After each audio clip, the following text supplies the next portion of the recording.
El timbre sonó justo cuando me secaba las manos tras preparar la cena. No lo pensé 2 veces. Javier había dicho que estaría en casa a las 6, y como un reloj, nunca llegaba tarde. Sonreí, acercándome a la puerta con la calma que solo una madre siente por su único hijo. Pero cuando abrí, el aire cambió. Mamá, dijo Javier, con las mejillas enrojecidas por el viento, quiero presentarte a alguien muy especial. Este es el doctor Miguel Torres, mi mentor. Y entonces lo vi. El hombre junto a mi hijo extendió una mano, confiado, elegante, completamente sereno. Llevaba un abrigo a medida, una bufanda perfectamente anudada, el cabello entrecano peinado hacia atrás desde una frente que no había perdido su arrogancia con el tiempo. Su rostro era más afilado ahora, algo envejecido, pero esos ojos. Esa sonrisa. Congelados. Grabados en la parte de mí que aún gritaba por las noches. La garganta se me secó. Dio un paso adelante, con la mano aún en el aire. Isabel, dijo, como si fuera la primera vez. Es un verdadero honor. Escuché las palabras. Incluso asentí. Pero dentro de mí, algo antiguo y ardiente se quebró. Porque conocía esa voz. Conocía esa sonrisa. Conocía a ese hombre. Marcos García. Mi esposo. Mi monstruo. El hombre que enterré hace 20 años, si no en la tierra, al menos en mi memoria. Pensé que lo vi morir. Lo vi desvanecerse en humo, sangre y silencio. Y ahora estaba aquí, a 5 pasos de mi hijo, llevando el nombre de un extraño como una máscara. Oh, logré decir.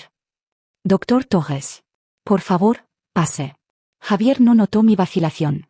Entró en la casa, hablando emocionado sobre una conferencia en la Universidad de Salamanca, sobre cómo el doctor Torres se había interesado personalmente en su investigación.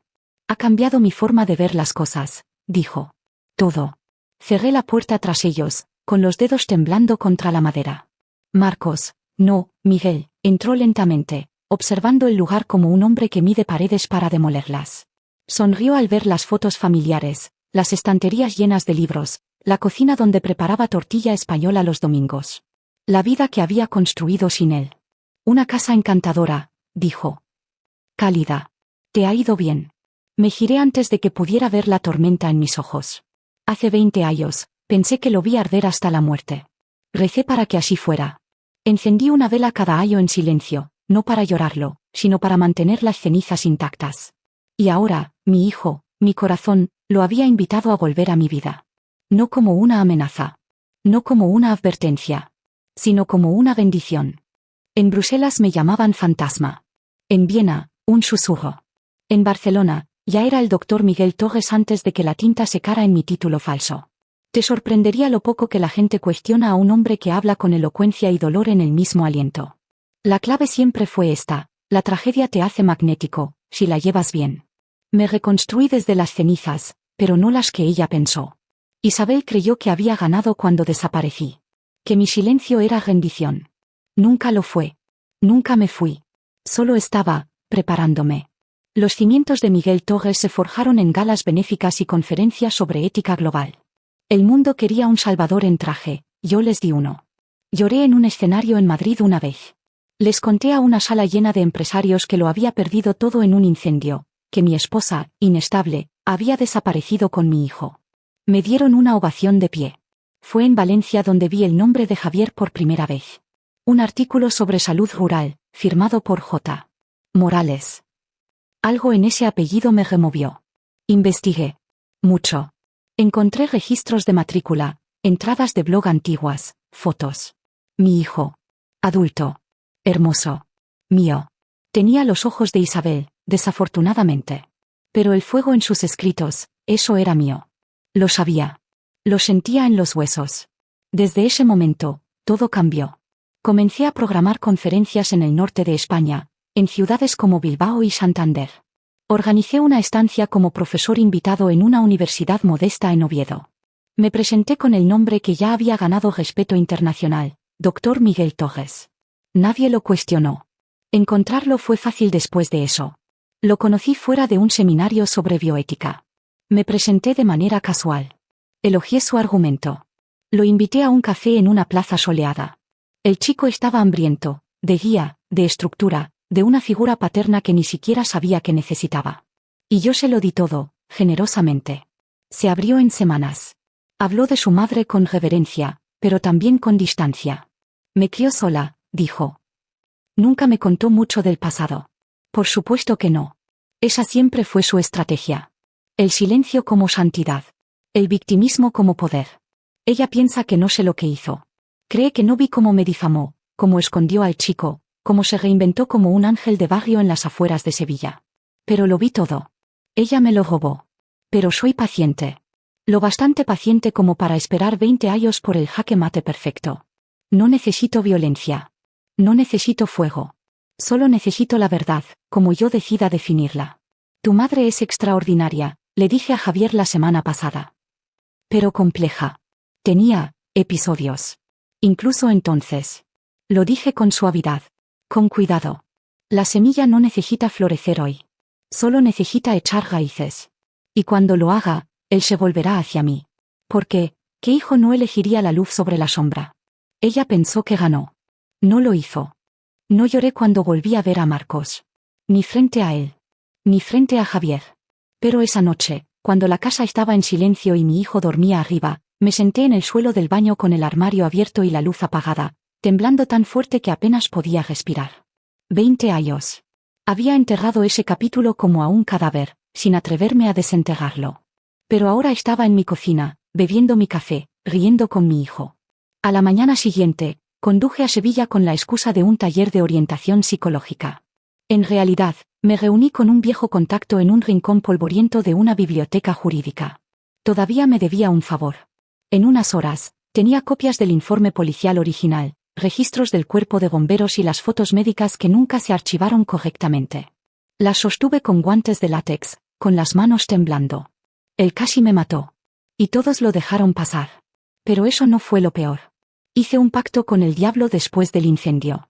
Cuando Marcos desapareció, presuntamente muerto, mi hermana Laura me ayudó a presentar la reclamación del seguro. Toma el dinero, susurró. Cría al chico. Empieza de nuevo. Y lo hice. Acepté los 200.000 euros del acuerdo. Construí esta casa. Le di a Javier toda la seguridad que pude construir. Pero si Marcos estaba vivo, si algo de esto salía a la luz. Saqué la vieja llave de una caja de joyas que no había abierto en una década. Grabada en un lado, Ginebra. La miré durante horas. El depósito aún existía. Guardaba las cintas. El kit de ADN. La carta que escribí para Javier en su 18 cumpleaños y que no pude entregarle. Pero abrirlo ahora podría significar prisión. Fraude. Ruina pública. No dormí esa noche. Y mientras yo dudaba en el miedo, Marcos avanzaba. Llevó a Javier a cenar a un restaurante de tapas. Lo invitó a asistir a sus conferencias. Le trajo una copia firmada de su último libro. Vi a mi hijo brillar como una vela encendida desde dentro, orgulloso, honrado, finalmente visto. Y entonces llegó el desliz. Dijo que te conoció una vez, me comentó Javier despreocupadamente durante el desayuno. Hace mucho tiempo. Dijo que eras, brillante, pero complicada. ¿Que tuviste una crisis una vez? Se me cayó la sartén. Las manos se me humedecieron. ¿Dijo eso? Ese. No quería cotillear. Lo dijo con respeto. Sonreí. Mentí. Dije que no recordaba a Miguel Torres. Pero sentí el cambio. Sutil, como una grieta en los cimientos. Me estaba erosionando, lentamente, metódicamente. Cambiando el suelo bajo los pies de mi hijo. Esa noche, busqué el nombre de Marcos en mi portátil. Rastreé dominios de correo, registros de donaciones, servidores encriptados. No se escondía, no realmente, se ocultaba a plena vista. Y entonces lo encontré. Una nube de respaldo vinculada a una cuenta antigua. Oculta dentro, un contacto guardado con un número español. Laura. Mi hermana. Estaba en contacto con ella. La única persona que conocía todos los secretos que enterré. La única persona que me ayudó a fingir su muerte. No había hablado con Laura en 6 años. Nuestras últimas palabras fueron amargas, escupidas en un pasillo de hospital tras el funeral de nuestra madre. Pero algunos silencios no significan paz, solo que algo está esperando a pudrirse. Abrió la puerta de su casa alquilada en Málaga con una bata de lana y zapatillas, el rímel corrido bajo un ojo. Olí el whisky viejo antes de ver el vaso en su mano. Mira lo que trajo el gato, dijo. ¿Vienes a pegarme o a darme las gracias? ¿Por qué está tu número en sus contactos? Pregunté. Su boca se tensó. Laura. Suspiró y se hizo a un lado. Entré en la sala donde crecimos, la misma alfombra gastada, el mismo sofá hundido de nuestra infancia en un pueblo cerca de Granada. Todo aquí seguía roto. No sabía que iba a volver, dijo, dejándose caer en el sofá con un golpe. Te lo juro, Isa. Me llamó una vez. Solo una. Después del incendio. Pensé que estaba muerto como todos, y luego, no lo estaba. Tú me ayudaste a presentar la reclamación. Hizo una mueca. Necesitabas el dinero, y yo necesitaba salir. Las dos nos estábamos ahogando. Tú firmaste el certificado de defunción. Presentaste mi declaración. Sabías que estaba vivo. Los ojos de Laura brillaron. Me hizo prometer. Dijo que si se lo contaba a alguien, también me encontraría a mí. Dejaste que criara a Javier sola con eso sobre nosotras. Lo criaste a salvo. Eso es más de lo que nosotras tuvimos. La miré. A esta mujer que una vez me trenzó el pelo cuando mamá estaba demasiado borracha para levantarse. Que me pasaba caramelos a escondidas después de que Marcos me magullara el brazo y lo llamara accidente. Mi hermana mayor. Mi traidora. Ella apartó la mirada primero. Pensé que se había ido para siempre, dijo. Dijo que no tenía interés en vengarse. Que empezaría de nuevo, que sería otra persona. Me dijo que nunca volvería. ¿Lo creíste? Necesitaba creerlo. Me senté frente a ella. Mis costillas dolían con el recuerdo. Esa noche volvió en fragmentos. El crepitar del aire con humo. El ardor de su mano en mi mejilla. Mis pies arrastrándose mientras gateaba hacia el pasillo, con el fuego lamiendo las cortinas. Y Marcos, riendo, cerrando la puerta tras de sí. Le dije a la policía que fue un fallo eléctrico. Al jefe de bomberos, que me había quedado dormida. Nadie hizo demasiadas preguntas. Laura se encargó de los papeles. No les conté lo de los moratones. Ni cómo me encerró. Ya había decidido que nadie me creería. No podía arriesgarme a perder a mi hijo. Dijo algo una vez, murmuró Laura, mirando su vaso. Dijo que si alguna vez volvía, no movería un dedo. No lo necesitaría. Dijo que la forma más inteligente de matar a alguien es hacer que parezca loco.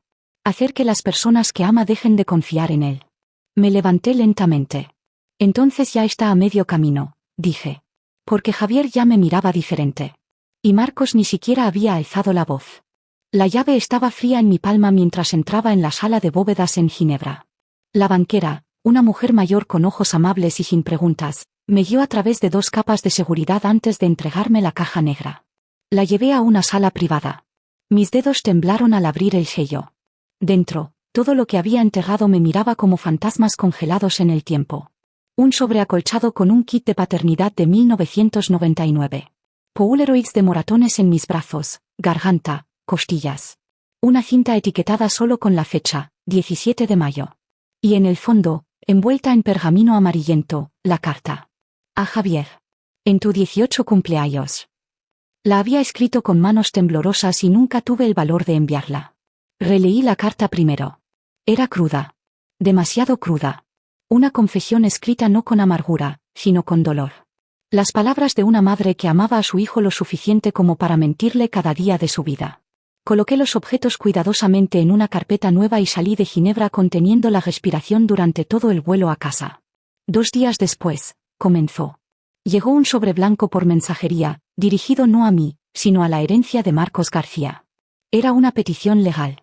Marcos, Miguel, había solicitado reconocer retroactivamente la paternidad de Javier Morales. Alegaba que Isabel Morales le había negado el acceso legítimo a su hijo biológico durante más de 2 décadas. Quería restaurar los derechos de custodia. Incluso ahora. Miré las palabras como si fueran veneno filtrándose por el papel. Cuando Javier llegó a casa esa noche, parecía confundido. Herido. Colocó el sobre en la mesa de la cocina como si pudiera explotar. Dice que es mi padre, dijo en voz baja. Y que tiene pruebas. ADN. Asentí. Lentamente, entré en mi habitación y regresé con la carpeta. La que había llevado a través de océanos. También tengo pruebas, dije. Y esto, extendí la carta sellada, es tuyo. La tomó sin decir palabra. No voy a explicarlo, dije. No me creería si lo hiciera. Pero deberías leer eso.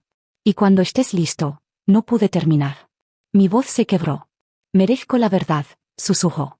La mereces, dije. Pero también mereces escucharla de alguien que no ha pasado su vida perfeccionando mentiras. Salí de la habitación. Mis rodillas apenas me sostenían. No miré atrás. Esa noche, me senté en el pasillo fuera de mi dormitorio.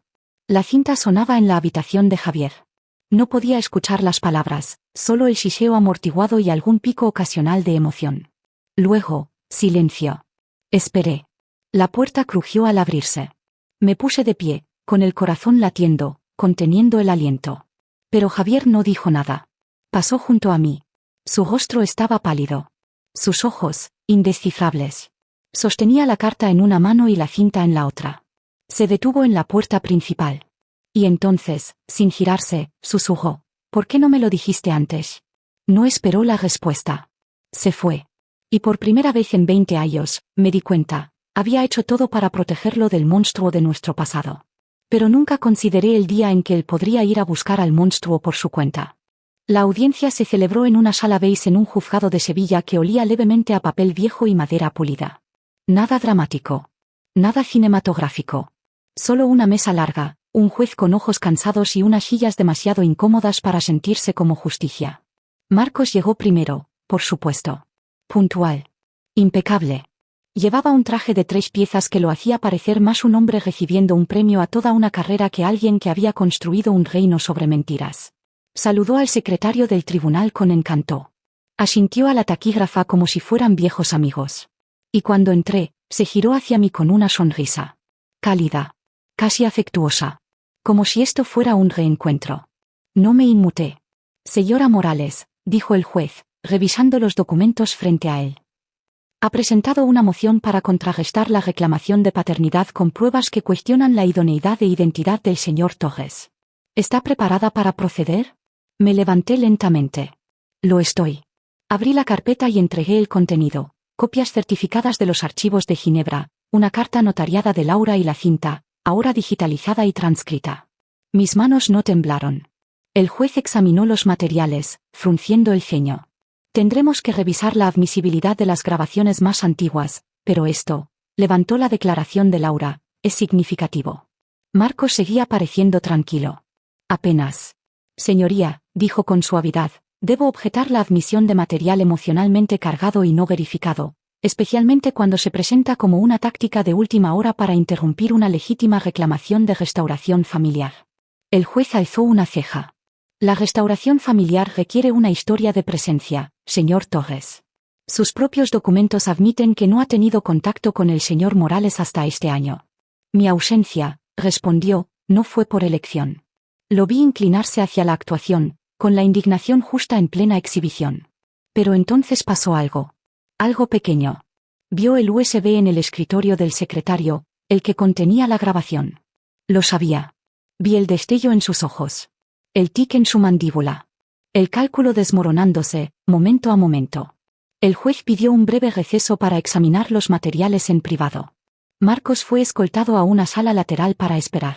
Lo que no sabía era que había arreglado que un amigo periodista, que me debía mucho, colocara una cámara oculta en esa área de espera. Cuando el juez regresó, su expresión había cambiado. Por favor, tomen asiento, dijo. No habló de inmediato. Solo golpeó el borde de la transcripción con un bolígrafo. En la grabación, la voz del señor Torres es claramente identificable. Sus declaraciones son amenazantes, explícitas y consistentes con un intento de daño. Además, la declaración proporcionada por la señora Laura, quien apoya la alegación de que el señor Torres fingió su propia muerte para evitar un proceso. Dado el peso de estas pruebas. Justo entonces, las puertas del tribunal se abrieron. Javier entró. Caminó por el pasillo, tranquilo y firme, y colocó una carpeta en el escritorio del juez. Prueba de ADN, dijo. Hice otra. Con un laboratorio independiente. Los ojos de Marcos se iluminaron. Pero Javier no se sentó a su lado. Se giró hacia la sala y habló con una voz que apenas reconocí, firme, pero llena de algo que hizo que me doliera el corazón. Quería creer que podía ser bueno, dijo. Que era alguien a quien podía admirar. Que tal vez la sangre significaba algo. Pero no es así. Miró directamente a Marcos. La sangre no es amor. Y las mentiras no te hacen padre. La sala quedó en silencio. Señoría, dije, si el tribunal lo permite, me gustaría reproducir la grabación. Se concedió el permiso. El audio llenó la sala. La voz de Marcos, cruel, burlona, sin filtros. Yo, llorando. Suplicando. El sonido del fuego crepitando.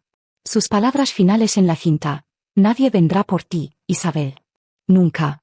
Cuando la cinta terminó, nadie se movió. Entonces llegaron los alguaciles. Se acercaron a Marcos en silencio. No se resistió, pero sus manos temblaban.